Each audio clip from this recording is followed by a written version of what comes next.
Hello everyone. Welcome to a very special year-end episode of the ContraMinds Super CMO podcast. The ContraMinds Super CMO podcast was launched in Jan 2023 this year, and we have had a phenomenal lineup of guests who shared their thoughts on how the world of marketing is changing and transforming. In this episode, we have tried to capture key highlights, thoughts, and ideas that our esteemed guests have shared with us during the course of this year. We had Marc de Swaan, founder Institute of Real Growth, who talked to me about Humanized Growth for brands and the Vinci CMO Model. Professor Tanvi Gupta had a conversation with me on semiotics and the importance of semiotics in marketing. In my chat with Professor Venky Shankar, we spoke about marketing accountability and how accountability is going to be a key metric for marketers in the future. In my conversation with Professor Peter Feder, the legendary professor from Wharton School, he spoke about Customer Base Audit, customer lifetime value, customer valuation, brand valuation, and how the importance of math in marketing will become more and more important. I spoke to David Fradin, who spoke to me about product management and design and the importance of frameworks in building great products. I had a conversation with Amit Tiwari, Global Demand Center Head of TCS, who spoke to me about the importance of CMOs looking at business metrics if they were to get a seat on the table with the CEOs. Sukumar Muthya spoke to me about the imperative for technology marketers and how the need for technology marketers will become more and more important as the days go by. Finally, I had a fantastic chat with Srikanth Ramachandran, CEO of Moving Walls, who talked to me about the digital out-of-home platform where the idea of getting data, content, and metrics would change the face of media in the future. To listen to all these episodes, you can log on to www.contraminds.com or Apple or Spotify podcasts and listen to these episodes. Do share your feedback and thoughts and share your comments with us. I wish you a very, very happy 2024, and I look forward to interacting with you in the future. You need to earn your place at the table first before you can do anything that starts to feel like influencing the decision-making process. If you're not at the table, you can't influence. So what does that take? And it really goes beyond marketing. It is a Vinci growth leader. What we see is that this is a leader that brings everything together that Vinci brought. Now, everyone, I think, knows about Vinci, that he was an artist and a scientist. That's what 99% of people will tell you made him special. And so he was whole-brained because he brought together not only the creativity to break through and go to places where no one else had gone before, which of course is the seed of the innovation, of new market development. At the same time, he was a scientist, a mathematician. He was commercial. He literally could do the math, which so many marketers are not able to bring together. But that third aspect, left brain, right brain, was empathy, was humanism, was heart. That's how companies used to be. When Unilever set up in the north of England during the Industrial Revolution, it was worse there than some of the most, terrible places in Africa, in India, in China, where, there was no healthcare. I'm talking obviously decades ago, but in some places in the world, this is still true. And so what they did was they built a company, because when you started a company, you built a factory. You are going to be there for 75 years. Those bricks, they stand, they last. You're drinking the water that your employees drink. You go to the same church. You meet the people. You take care of them. And so there were schools, there was health facilities, there were play and children care facilities, there were sports fields. GE, after the war, was advertising how much it paid people and how it shared the wealth before Jack Welch took over and took it in a very different direction. This is how companies used to be part of society. So all we're predicating is to go back to that. And the leader that understands that, of course, has to be creative and has to be commercial, but also has to be empathetic. And that's what we call the Da Vinci quality. Marketing is a cost center, and I firmly believe marketing is not a cost center, because marketing decides in terms and the way things are moving. I'll just for 30 seconds I'll digress in terms of why do I say so. See, life of consumer, life of customer, and life of marketers, these three have been hugely impacted in the last 2 years of COVID. What you used to do, what we used to think, and what we used to act before was very, very different from what we do today. People use a word called BC, which is before Christ. No, it is not before Christ, it's before COVID. The first and most way, you have to be an agile marketer. And that's the first learning that COVID in last 2 years. You can't be making a plan for 2 years and then you know that this two-year plan is just a theoretical exercise and it will not be got implemented. You have to be always on the toes, and you should have that flexibility to move the way the consumer and the macroeconomic situation move interdependently. That is very important today. You just can't have a silo working within marketing or outside marketing within the organization. That's most important. Last but not the least, which actually gives you a right matrix or right conversation to drive it within the leadership or the management, is accountability. Is marketing keeping the hand to the heart, can take that particular accountability, saying, hey, yes, this is the objective. I am ready to take this particular accountability of what I need to deliver. Please don't caveat marketing only in terms of this is the financial ROI and please deliver that. Let marketing present their own particular matrix that you want to, and measure the matrix, which is relevant for marketing. 3 T's, which is trust, transparency, and technology. The trust within the organization, within the marketing team, that we have to collaboratively, interdependently deliver. Transparency with your particular customer, because customer is 500 steps ahead that you actually think. But because what most of the marketers does, they fail to understand and accept that customer is much more smart. Customers know much more thing. And the most important to connect these particular thing is technology. Marketing will only get a seat when you actually stand up and say, this is what I'm accountable for, and please measure me. This is what for which I'm accountable. Rather just one particular size which actually is trying to measure everything on the entire table. Marketing should raise the hand first and say, hey, please measure me on these parameters. I am ready to get measured. If this is the objective, I'm ready to contribute, and that is what I really want to measure in the entire proposition that you're actually trying to do. And that will actually show an impact on business, and that will actually show impact on brand if you measure the right measurement that you need to bring forward. So when it comes to semiotics, so what I shared so far was more social semiotics. There's another substream of semiotics called visual semiotics, where you look at specific things like color, shape, font, layout. So all the visual design features of anything is dismantled and looked at. The effects of each design are looked at, what it means. I mean, I'm aware that a lot of qualitative research happens in that space, where they do a walkthrough where the user is using it, and then they kind of discuss and understand the entire experience. For example, color psychology. So color, generally we say red and blue, but actually color has 3 properties, right? Hue, saturation, lightness. Like my thesis was about what empty space means in cultures in a design.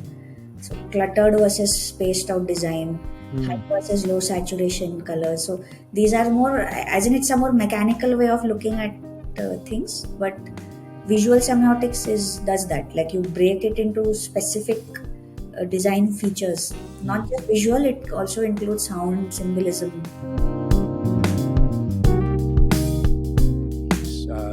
Some folks might be familiar with the old TV series Mad Men. When it was all about the product, it was all about the message. We didn't have the electron microscope of the customer. And so marketing was all about branding and imagery. And really it was great. That's what really made marketing a powerful force. But unfortunately, to a large extent, we're still using the same kinds of practices as we were using back then. It's just, old habits die hard. And it's been hard for a lot of the data stuff to kind of find its way into marketing. So number one is tradition, and I guess related to that, number two would be organizational structure, that there's kind of nobody in the organization who's going to take responsibility for that electron microscope with the customer. The marketing people might, but even for them, it's often going to take a backseat to branding and customer experience and all that sort of stuff. So the idea of customers being assets just doesn't really show up anywhere. To the extent the conversation comes up at all, it's dismissed as some kind of intangible asset, and you can't really measure it or manage it. So we would never put customer information on, let's say, on our 10Qs and other auditable statements. So I think that's a big issue right there. So a variety of different reasons why it's been hard to get the customer data to break through. And that's the mission that I'm on, is to try to convince people that internally it can help us drive and call attention to more effective decisions. And externally, it's a better way to gauge what this company is doing, what its future looks like, and what it's actually worth, customer-based corporate valuation. Just to give you a little bit of backstory, the company I'm working for is Ansira. We are actually a 100-year-old company. It started in 1919. Primarily, when the company was started, it was all about, the advertisements were placed in the newspapers, and then later on they improvised on that and said, hey, I'm going to go to the competition and say, if an automotive company is placing an ad, I'm going to the competition and say, hey, your competition is actually placing this ad. What are you doing about it, right? So then it started improvising. It's mass communication, right? So it started with that, and then they started talking about, no, I don't think this one size really fits all, right? So we need to figure out, what is really applicable to specific set of audience. It started with database marketing. So let's collect all this, information about people who are interested in my product, or, then, people who called, people who went to the store and bought some things. Where we are today, just to make the long story short here, from mass communication to the communication of one, right? So a segment of one. So every individual has to be communicated to exactly the needs of what they're looking for at the right timing, right? So if you look at a TikTok ad today, TikTok will show a particular product or a dress or whatever it is, in that short video. But at the same time, there is a phone icon, so there's a call-in number, and then there is a email icon, so you can immediately, hey, I like this dress, so you can immediately call and place an order for that, right? So that's how it has become so personalized to the core, right? So that's the trend we are seeing is it's just technology is just proliferating and supporting varieties of thinking in terms of personalizing to the core.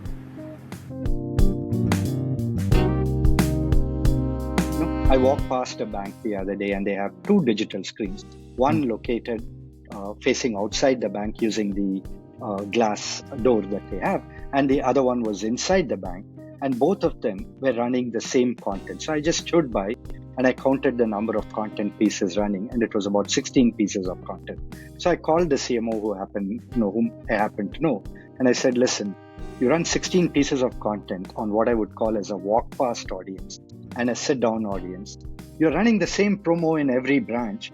What if you brought one small location awareness which said the coffee outlet is in the third floor of this building, right? Now suddenly you're changing the game in terms of the experiential content, which is instinctively what they do on a website. If you hit the website from Goa, they would give you a slightly different piece of content, whereas if you hit it from Delhi, they would give you a different piece of content, but they've not brought that thinking into their owned media. So I think there is first party data, owned media, and eventually then you'll start looking at it as an Marriott wanted to be back in early 2000s, and the internet was really expanding. They were not yet online, and companies like Travelocity, Expedia were already there, right? They were booking travel and so on. So they were going to Marriott and saying, hey, so many travelers are coming to our site and they're booking your hotels through us, so you need to pay us the commission that you pay to a travel agent, right? And all of a sudden, if you're the CEO of Marriott, you're shocked and says, hey, why should I pay you, right? Because I don't even have an agreement with you. You're not my distributor. You're not my travel agency, and so on. And initial fear, the CEO of Marriott was fearing that once people go online, they can actually switch in a jiffy, because, it just needs a click to go from Marriott to Hilton or Hyatt and so on once they find a lower price. So it'll become a flea market, right? People will start going there. And then their satisfaction will be lowered and they will not be loyal anymore and so on. So we were also apprehensive. We might get some findings that are not very pleasant for the companies, right? But to our surprise, what we found was people who actually started to use online to choose, at that time mostly desktop and laptop, now increasingly mobile, they tended to they're more satisfied of the experience if their booking experience was, frictionless and flawless in terms of no errors and so on. Interesting. And then post satisfaction, they have to stay at the hotel, the service matters there. And then they are more loyal consequently. And we were scratching our heads and said, how is it possible, right? Here's a CEO who believes that, it could be devastating for the price sensitivity, loyalty. And we also found that they're less price sensitive. And if the experience is frictionless and flawless, they tend to like it. And then it becomes a sticky experience, right? Now I can repeat this. I can, do a reorder and so on. And at the same time, online allowed hotels to really showcase the property, right?